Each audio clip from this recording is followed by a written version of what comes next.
Hey everyone, it's Pavlina from Pix 11, and I am here with Vinny Carbone, and we are here at the oldest mansion in Manhattan. It was built in 1765, correct? And it's the Morris-Jumel Mansion. How are you doing? I'm great. Thanks for having me. Yes, thank you for being here. So this mansion is very, very cool. I've only been here for a little bit, but can you tell me a brief history about it? Yeah, absolutely. So, as you said, oldest surviving house in the borough of Manhattan, built in 1765 by a retired British colonel. His name was Roger Morris. After the French and Indian War, he retires, moves uptown, builds this as like a summer getaway. The original property went from river to river and was for 40 blocks. So just to give you an idea of the magnitude of the size of this. So he's here for a few years, and then the revolution breaks out. Being that he's a loyalist, he has to take off back to England.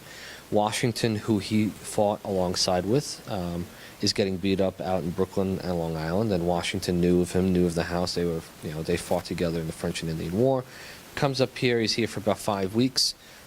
He has one of his first major victories here, just south of here at the Battle of Harlem Heights. But then he's almost captured by the British, so he retreats. British come here for a few months. After the war, it becomes a tavern for about 2 years, and then it lays vacant for about 15 to 20 years. And then 1810, Stephen Jumel, who's a French wine merchant, he buys the house as a wedding gift for his wife Eliza Jumel. Eliza grows up rather poor in Providence, Rhode Island. Moves to New York to become a singer and an actress. Meets Stephen. They get married and they move here. Stephen passes away in 1832. In that time, though, she was very, very intelligent, very ahead of her time, self-taught, and helped Stephen triple his worth. So by the time he passes away, she becomes very wealthy as well, and she's also one of the first female landowners in New York as well. So then, about a year later, she remarries former Vice President Aaron Burr. Yep, and at that time she's in her 50s, he's in his 70s, he's already done all his damage politically. So they're together for a little while, and then she realizes a few things that that doesn't really sit right with her about Aaron, so she actually files for divorce.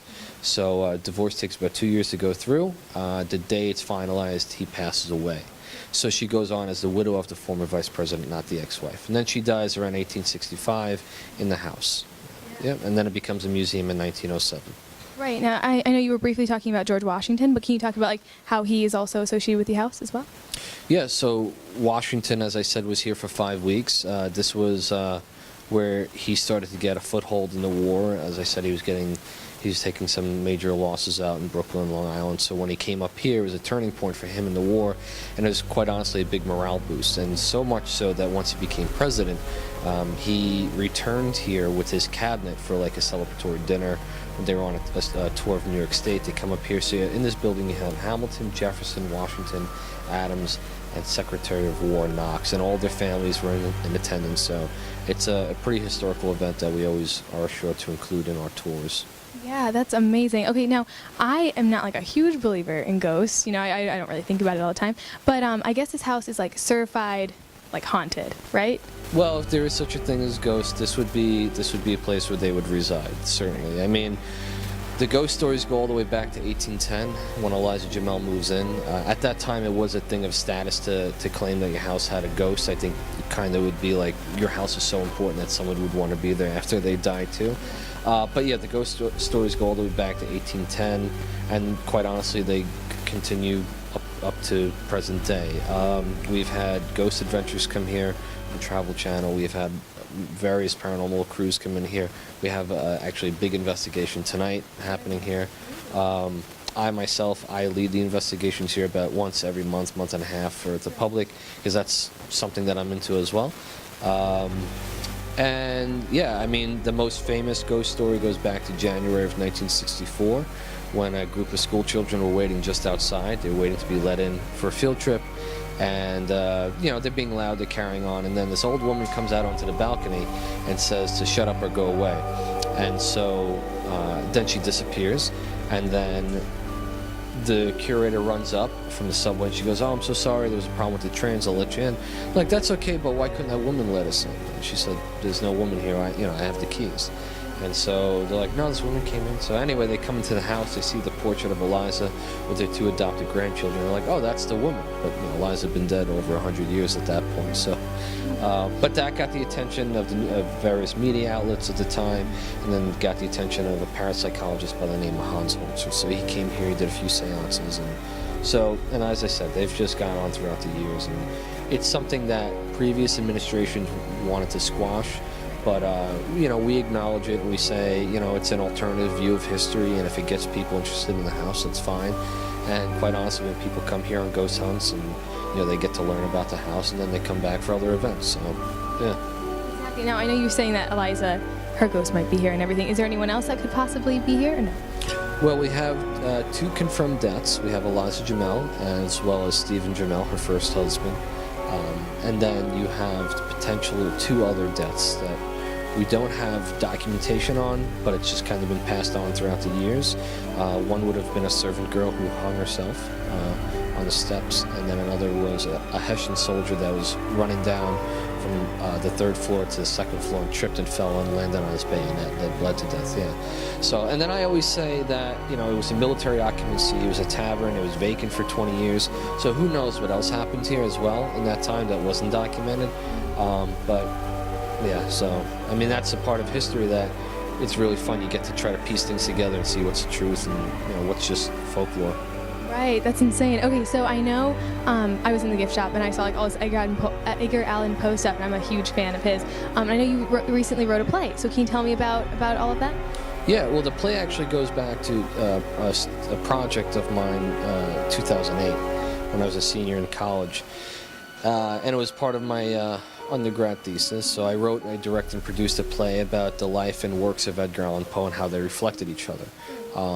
And so, working here as a programming manager, I have the honor to also produce plays here as well, because that's what my background is in theater. So I have a beautiful venue to do so. I'm very lucky and very fortunate. And so when we're looking at our season, our director, Carol Ward, the executive director of the house, she wanted to give that a shot. And so there is a tie-in. We try to do something that's relevant to the house, or the history of the house. So, Poe would have been up here during Eliza Jamel's existence here at the house. This mansion and Poe Cottage up in Fordham are connected to the same historical house trust of New York as well. So there is a tie-in there. And then, we're just doing the play here, so, yeah. Yeah, that's very cool. Now, Aaron Burr was actually the guy that killed Hamilton, right? Okay, so is there any tie in that? I guess because Hamilton's such a big play right now, has that attracted more people to come here or anything like that? Yeah, of course. Well, Aaron Burr did live here for a while. And certainly the popularity of the play has increased our numbers as well. And we welcome it. Lin-Manuel, he did write 2 of the Aaron Burr songs in the house upstairs. So he wrote 2 of the Aaron Burr songs, in the striped chair. So, we always say that history is still happening here. So it's cool to have been a part of that from its inception, literally. And there is a nice section in the new PBS documentary about the musical and about Hamilton, in which we are featured, and Carol Ward is featured in that as well. So. No, that's crazy. I've been here for a year and I had not heard of the mansion, but you were saying people have grown up on the streets and haven't heard of the mansion. It's been here for over 200 years. So why do you think that is? Well, I think, quite honestly, because looking back at previous administrations, their target demographic may have been different. And, they may have been operating under the auspices of what's considered best practices for a museum at that time. And unfortunately, that might not include other communities. As we move forward, and I think this is an important thing that we're seeing in society in general, is that we're trying to be more inclusive, and we're trying to do more programming that is getting the attention of more communities. It's very much a focal point of us in our mission as a museum, making history accessible to all, the proximity to the information that we have here. So I think that's why a lot of people it just was never on their radar. They never came here as a kid. We also have that. People come back after 20, 30, 40 years saying, oh, I came here as a kid. And, and now they're coming with their children.